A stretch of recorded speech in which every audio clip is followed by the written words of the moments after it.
I accidentally pressed the start stream button. Oh, please, we're not streaming, are we? No, we're not. Yeah, Well, it hello, would be on my welcome to channel. Comic Book Curation. We have hijacked the show! Cranberries and gay. This is the show that never starts. Yes. Wow. We are the hosts. The show this that train never wreck. starts. Never ever starts. No, we're not starting. It's just a continuous thing like this. You see, this is why no one watches. This is exactly why no one watches us. Hey, we're on to chapter 3. We're gonna... Yeah. We wanted to try something different this time around. Yeah, instead of going through it page by page, we wanted to do a format of sorts, but knowing us, we're gonna fuck it up. Yeah, So badly. very, very badly. It's possible But we if- might not get through this correctly. Considering we can't even start, This is what the show. hope in hell do we have of doing segments properly? What Normal people! Normal people! Hey, look! Normal Trans people. flag kind of colors.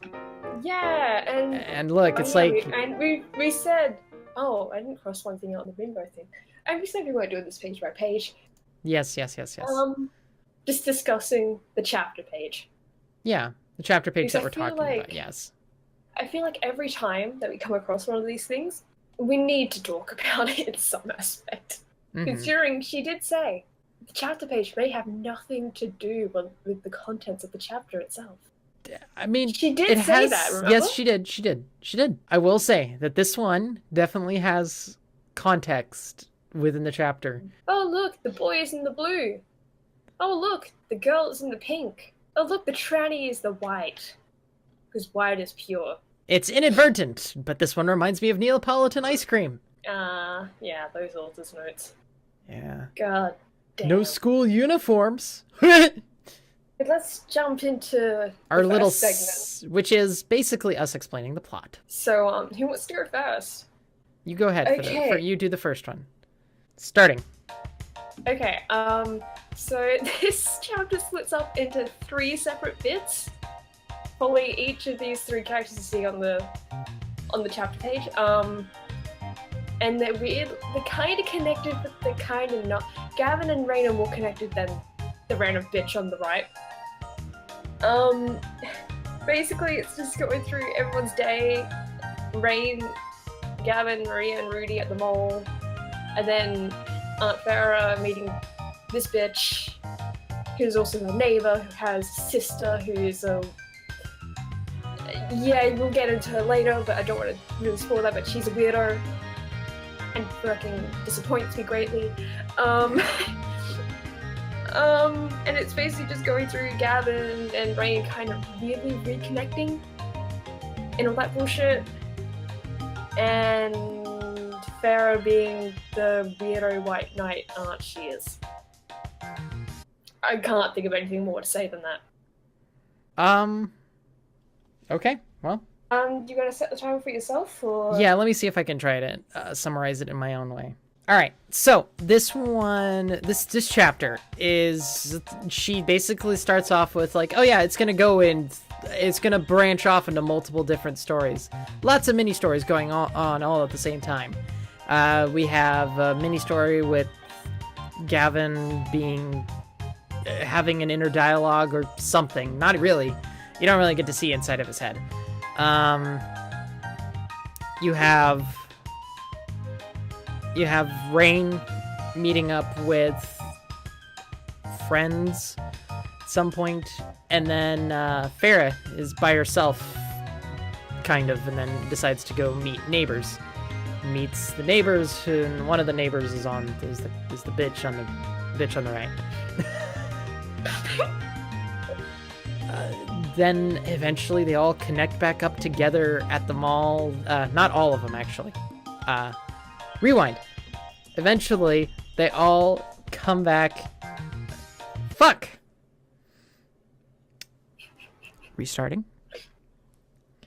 You can't restart. I'm restarting my brain. The Gavin and Rain meetup happens very close to the end of the chapter.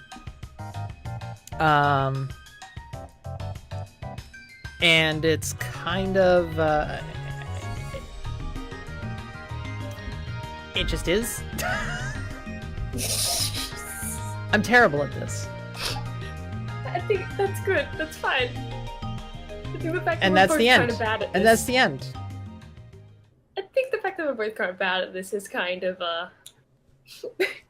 really telling. It's not just our inability to not retell the story. We have actually sat down, but just gone, okay, so what actually happens in Raid? What is the actual plot? So the most that we could really gather up of things happening were the first 2 chapters, because that was what we had recently read. But the more we were trying to think of the stuff later on, the more we were like, what the fuck actually happens? It's a mixture of memorable and just very jumpy storytelling. Confused. And very confusing storytelling. Well, I did take notes. Uh-huh. And I did not look at my notes when I did the whole plot thing. Uh-huh. So I think we should probably at least try to make a little bit of sense of this. Basically, a series of events that actually happened according to my notes. The start of the chapter is another morning routine. It's exactly the same. It is meant to be that way too. It's like, hey, this is what one person does. I'd like to point out he also breaks his alarm clock. Yes, with his hand. And there's smoke from it. It kind of looks like he's taken a bite out of it more than actually punched it. So he breaks his alarm clock, which apparently is a pretty common occurrence. Also, Gavin has had no sleep. And then the next page, it immediately cuts to Wednesday. Are you as confused about that as I am? Like, why it's suddenly like... Wednesday? Yeah. What's the morning that he woke up at? She clears up the confusion after adding to the confusion. She says, by the way, I'm just throwing this out because I'm not sure if this has been entirely clear. This whole story thus far has only covered 5 days at this point. Oh, bad grammar, bad grammar, bad grammar! Chapter 1 was Monday, and Chapter 2 was Tuesday. The rest of the school week was covered in this page, hence we're up to Friday evening now. So that does explain a few things. If you've watched the last 2 episodes of this, and by the way, I know some people haven't watched the first episode, I've watched the second one. Oh my gosh, really? Yeah, I know. Yeah. It's quiz. Yeah. I'm pretty sure it is. I'm not sorry, quiz. We were very confused in both chapters, exactly the timeline of events. And especially in chapter 2, though, because we were like, there's no way this is just the second day. I was honestly convinced that it was supposed to be over the course of a week. There was just so many weird things about it, like the whole, the girl asking her for tampons. Gosh, that was a random-ass thing. Yeah, I know, right? But yeah, there was the girl asking her for tampons, and there was the guy trying to talk to her, but Maria being like, stare. And that was like just a whole bunch of weird shit like that, and the whole thing in the gym. Thinking about it now, if that's all the second day, then holy shit, the gym thing was a bit premature. Yeah, it really was. You would expect that after a week, which is why I believed that. And the same thing again, the tampon scene. That's even weirder now. Okay, we need to get back on topic because that's we do. So yeah, We now have an established timeline. We have an established timeline. This is all 3 of these chapters is over 5 days. That is one of my infuriating author's notes, by the way. Just the fact that she's now stated the timeline. It's the one time she's kind of done us a favor. The next bit is, meanwhile, they go to Centerville Mall, because yes, that is the place they live. Oh, hey, look, we jumped stories. Boom, we're in a different place now. They go to the mall. Farah is dropping Rain off to meet with Maria and Rudy.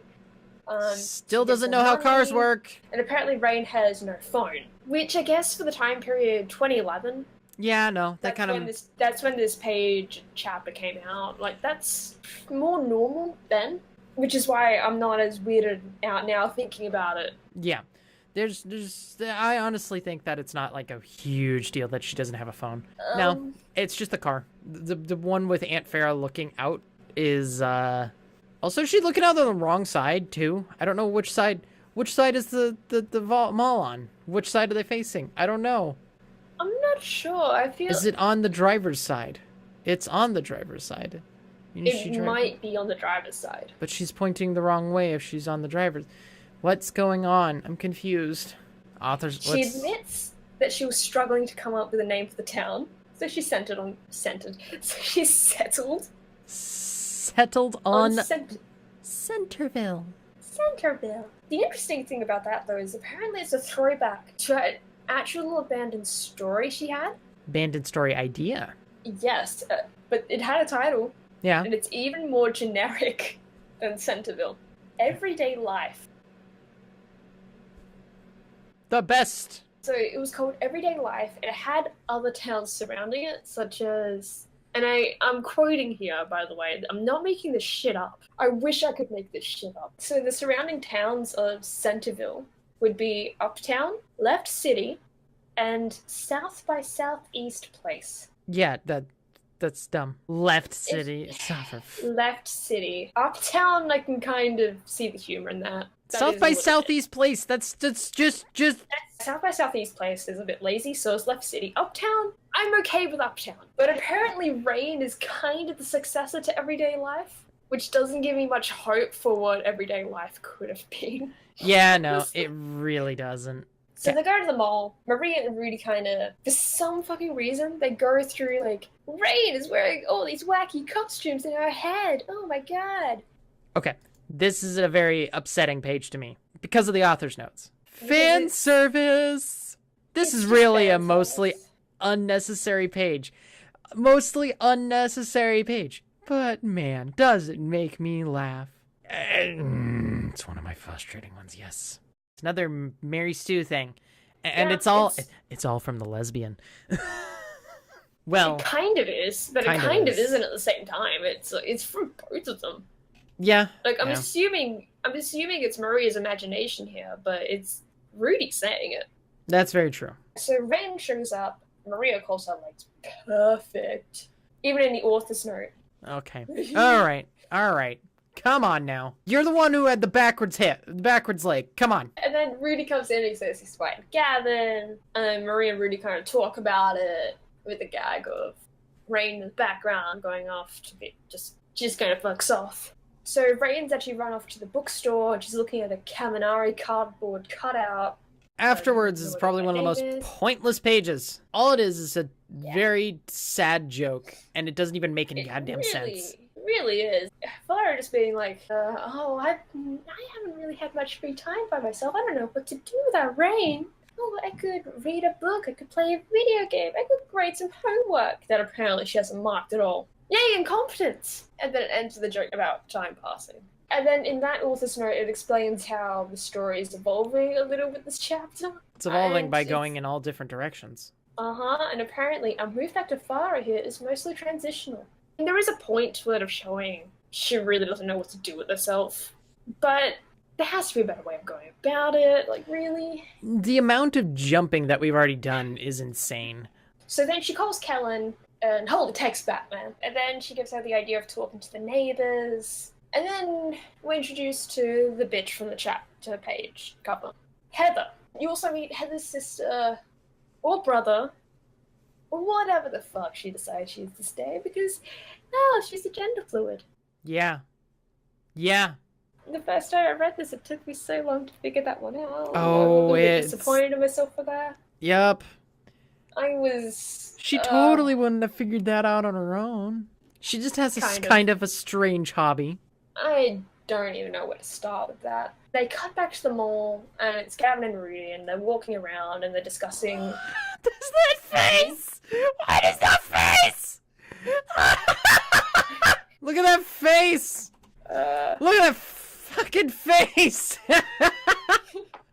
Holy anatomy, Batman! So they talk about Rain, and it's revealed that Gavin is attracted to Rain. So it's another Mary Stu moment. It's like, what the fuck? Okay, great. This is fantastic. Man, the second panel from the last again. The face. She really doesn't draw those well. To be honest, it's kind of a realistic situation for Gavin. In all of the complex part of it anyway. To him, they're two separate people, and it's also kind of like he's hurt because she didn't say anything to him. Yeah, hurt and it's weird because it's like, okay, now you're actually slightly attractive to me, and I don't know how to feel about that. Yeah. So I get that. I understand. I think I've said it before, but in all honesty, Gavin's the most realistic character created in this entire thing. And he's supposed to be the token straight guy. It's sad. It's sad that it is most likely an accident. It is. It absolutely is, because it's supposed to be like he's supposed to be stereotypical, accepting kind of person. But he goes through the most realistic situations. So the page is called Spoiler Warning, and it's my most jarring page. Oh, I know why. You know why? It's because it has the anime thing at the top and then regular comic at the bottom. Yes, it is. The styles are the same but different.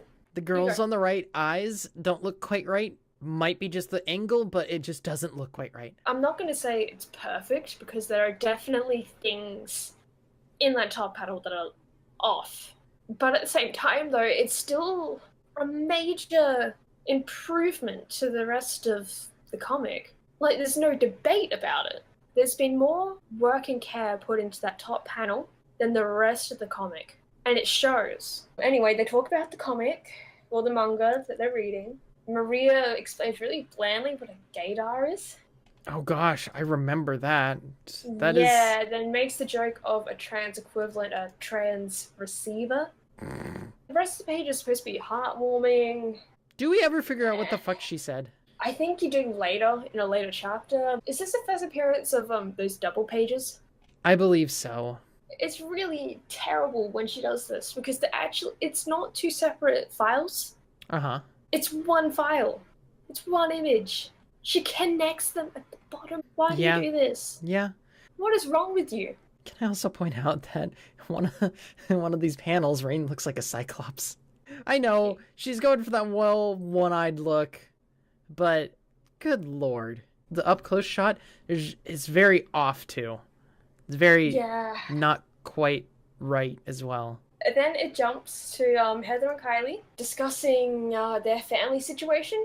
Oh, hey, because family's important, but everyone's family is shit. Someone's family is always a terrible person. Isn't that just the best part of this comic? It's supposed to have the theme of family, but everyone has the shittest family on earth. There's like no fathers, no good fathers, no... Unless they're gay, and everyone else has to be a single mother or something like that, or just women in general. I don't know. Okay, so they discuss their family situation, and then Farah's like, so is Kylie a he or a she? Are you a transsexual? And then Kylie just appears in a dress. And she's got boobs. So she goes, nah, I just sometimes like being a girl, and sometimes I like being a boy. Which is not helping your cause for getting gender fluid people to be recognized as a legit thing. It's not. It's just, it doesn't help. No, it doesn't help anyone. Because it literally changed in the day. In the middle of the day. But not just that, but it's more the phrasing she's using. Sometimes I like being a girl, and sometimes I like being a boy. It's like you can just change on a dime. But it's not. People that use the gender fluid thing and they try to make it legitimate, they don't usually say that. They'll say, I feel like a girl. Sometimes I feel like a boy. Yes. Okay. I can understand. I see where you're coming from there. Then Heather calls it a weird hobby. Farah says it's not that weird. Kylie thinks it sounds cool to be both a man and a woman in the same life. It's not. Stop it. Stop it. Heather says she'd probably kill Kylie for doing something as stupid as getting a sex change. Farah disagrees, and then it's the fight of, you shouldn't encourage such weird behavior, and you shouldn't discourage her from being yourself. Kylie being like, oh my god, I love you, will you adopt me?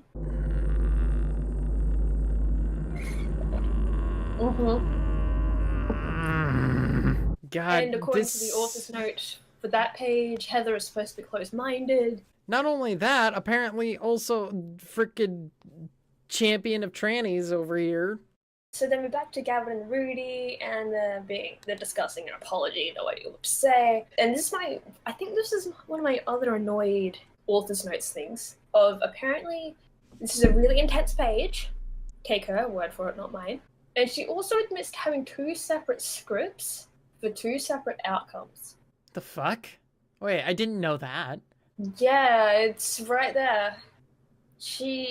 Apparently she had two different scripts with the two different outcomes that could have happened. I'm not sure what the two different outcomes actually were. It probably says it in the author's note, but I'm not bothering to really go back. This is my notes again. So she's gone through this at least twice, Yeah. right? To get to the point of having these two separate timelines. But she hasn't really bothered to go back and revise some things. I want to point something out. They're acting like this happened so long ago. It's been 4 days. Even Rain feels like it all happened too fast. Calm the fuck down. Start trying to imitate real life. And at the bottom of this page, the two groups suddenly collide. And then spend a page of filler. Literally, she calls it a page of filler. Kill me. So then the apologies happen. And it's another moment of Gavin being the most realistic character in all of this. Until the last bit of the apology. Because we're friends! And that's what friends do!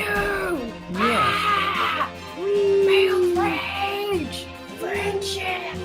The next bit is Rain crying, like the little bitch she is. And this is where the third group kind of intersects with our main group. Kind of.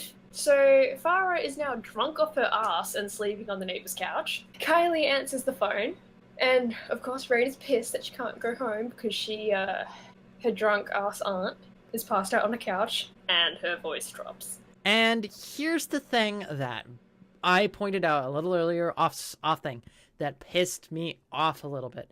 How different of a voice do you have at that point in time where it becomes so obvious that if you're not paying attention, your voice suddenly becomes like, oh, it's instant clock. So basically after that, Rain's like, I can't go home now. I have no way home. And Maria's like, no, my parents would accuse me of being a lesbian if you came over. Gavin offers her a place to stay, which leads to the very last page. Oh god, that I can't look at it. It's just oh. Then you owe me the opportunity to forgive you for it. Gosh, you have a weird voice when you do it like that. That's the entire chapter. That is so much quicker. I like your note version better. Here's the thing. Gavin gets beat up upon for being a jerk or something like that. Just all over the place. And it's like he has to make up for being such a bad person or something like that. Only because he's the most realistic person there. Fuck you. It's really super obvious what she's trying to do. And it's kind of disgusting. Kind of disgusting indeed. Do you have anything else? Biggest arsehole award? I would say that goes to Maria. The constant fantasizing and just disdain for Gavin. That's fair enough. Mine is the school nurse. You've been suffering insomnia and nausea all week. Sure sounds like someone's trying to just get out of classes. Oh, and Father Quentin wanted me to tell you that you have detention for letting that stubble get out of hand. I have so many questions about that scenario. Why is Father Quentin, the principal of this prestigious private school, going to the school nurse to tell her this one random kid has detention because he hasn't shaved? I think maybe it's one of the situations where the nurse's office is in the same area as the principal's office. That's kind of something the way that most of my schools actually worked. At the same time, though, it's still that weird situation of why is he going in such a roundabout way? Yeah, instead of telling himself. Why didn't he just go up to Gavin himself instead of being to the school nurse? What about dumbest moment? My dumbest moment was actually the costumes. That was very dumb. I kind of have to agree with that. It's literally just a fan service. I think we actually made it through another episode of this. Surprise to both me and Far here, we have not spent as much time as we thought we would. Thank you for watching. Comment below if you think we've missed anything or you want to add to anything, or tell us how you liked this change up a little bit. I know we wanted to do something a little different, but we kind of followed through a little bit the same way. We just tried to streamline it a little better. Feedback is highly welcome. Watch the other ones too. Thanks for watching. Thank you for watching. See you guys.